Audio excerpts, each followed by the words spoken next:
এবার বাংলাদেশের বিশ্বকাপ খেলা প্রসঙ্গ।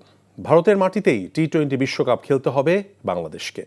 এ বিষয়ে সিদ্ধান্ত নিতে বিসিবিকে 24 ঘন্টার সময় বেঁধে দিয়েছে আইসিসি।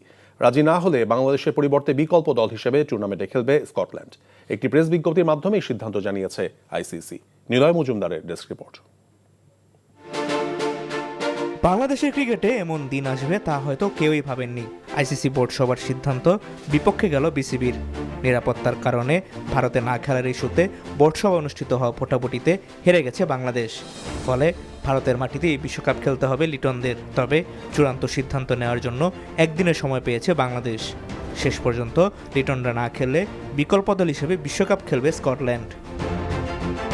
আইসিসি একটি প্রেস বিজ্ঞপ্তির মাধ্যমে জানিয়েছে, মুস্তাফিজের আইপিএল অংশগ্রহণ সংক্রান্ত বিষয়টি একটি ঘরোয়া টুর্নামেন্টের সঙ্গে সম্পর্কযুক্ত। এর সঙ্গে আইসিসির আয়োজিত টুর্নামেন্টের নিরাপত্তা কাঠামোর কোনো মিল নেই।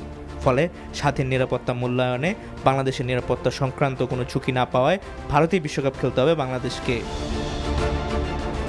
আইসিসি অবশ্য শুরু থেকেই বলে আসছে বিশ্বকাপের সূচি পরিবর্তন করা হবে না। এর আগে শনিবার আইসিসি প্রতিনিধি দল বাংলাদেশে আসলেও কোনো প্রকার সিদ্ধান্তে পৌঁছাতে পারেনি দুই পক্ষ। আয়ারল্যান্ডের সঙ্গে গ্রুপ পরিবর্তন করার প্রস্তাব দেওয়া হলেও তাতে রাজি হয়নি আইসিসি। এদিকে বাংলাদেশের ভারতে গিয়ে ম্যাচ না খেলার সিদ্ধান্তে পাকিস্তান আনুষ্ঠানিক সমর্থন দিলেও তা কাজে দেয়নি। Niloy Majumdar, NTV sports desk.